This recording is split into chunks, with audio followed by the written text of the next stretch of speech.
Right, so welcome back to another video on this channel, and today we have yet another post-match reaction to a Premier League fixture, and obviously in today's one we have Everton 1, Manchester United 3 on the lunchtime kickoff on Saturday. So yeah, Manchester United get themselves a win which moves them 3 places in the table up to 12th in the league at Goodison Park, and yeah, actually quite a decent game overall. But yeah, before we get into this video, I just want to quickly ask you guys to subscribe to the channel because we are looking to hit 700 subscribers as soon as we possibly can, so any subscriptions that you guys do make will obviously help us massively on the way to achieving that. And yeah, also make sure to leave a like on the video as well, that'd be very much appreciated. If we could hit, let's say, 10 to 15 likes on this video, that'd be also very much appreciated. And yeah, let's get into analysing Everton 1, Manchester United 3. So we hop into it now. First of all, I just want to say, I actually thought that Everton were the better team until Bernard's goal on, I think it was 20 something minutes. Yeah, on 19 minutes, Bernard did in fact put Everton into the lead in this game. And overall, I actually thought Everton were well on top up to that goal. I mean, I thought they were playing the ball really nicely, you know, patterns of play was very good. And United really just couldn't cope with them in attack, if I'm being perfectly honest. But then once Bernard scored for Everton, I think they really dropped off and United took control of the game, and Everton really failed to get it back for the rest of the game in my opinion. Obviously we'll get into the players in a bit, but obviously Bruno Fernandes getting a brace within 7 minutes and 2 very well taken goals. I think the first one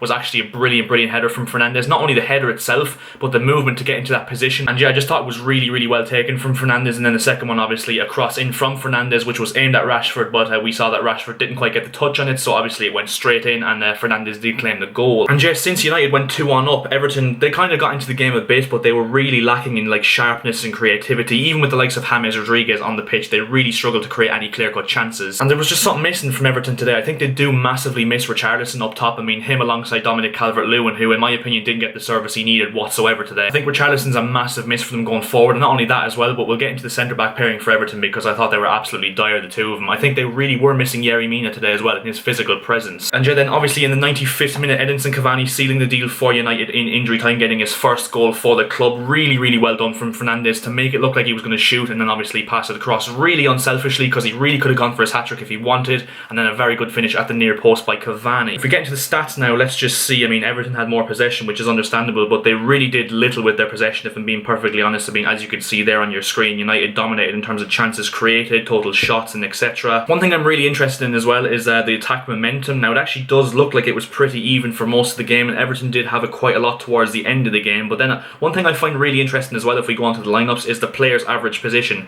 And if you look at United, they played most of their football down the left-hand side. I mean, if you look at it there, it's Mata, McTominay, Wan-Bissaka and Lindelof, I think, are the 4 kind of on the right side of the pitch. But everyone else is playing solely down the left, which I find quite interesting because, of course, United's first 2 goals in the game in the first half did come from in-swinging balls down the left. And obviously, I just have to give a shout out to this man, my man of the match, Bruno Fernandes. 2 goals and an assist, and no penalties included in that one for once. So, now, but in all seriousness, he's an absolutely brilliant player, and he was absolutely unbelievable today as well. I mean, as I said, for the first goal that he scored with the header, the movement was unbelievable, the headed accuracy was unbelievable as well. The second goal, a very good ball in, obviously caught Pickford off guard and went straight in off the post. And then for Cavani's goal, as I keep saying, I mean, it was absolutely unbelievably unselfish for him to lay it off like that to Cavani. And yeah, overall, I think he really took control of this game like he does for a lot of Man United games, and yeah, he's definitely, I would probably say, their best player. Another man I want to give credit to as well for Man United, which has come under a bit of criticism over the last few weeks, and that's Harry Maguire. I actually thought he was really demanding in centre-back today. One thing I actually do want to point out as well is that Everton constantly tried to give it long to Calvert-Lewin, especially in the first half. They were constantly trying to knock balls down to him, and Calvert-Lewin actually was dealing with them quite well. I mean, when he went up for headers with the likes of, you know, Shaw, Fred and Lindelof, he was winning every single one of them. And then every time he went up with Maguire, Maguire was actually handling himself very well and actually winning the majority of them, so big shout out to him. Luke Shaw as well obviously came off injured in the 67th minute. I thought he was very good as well. Obviously got the assist for Fernandes' first goal, and another one who's been kind of,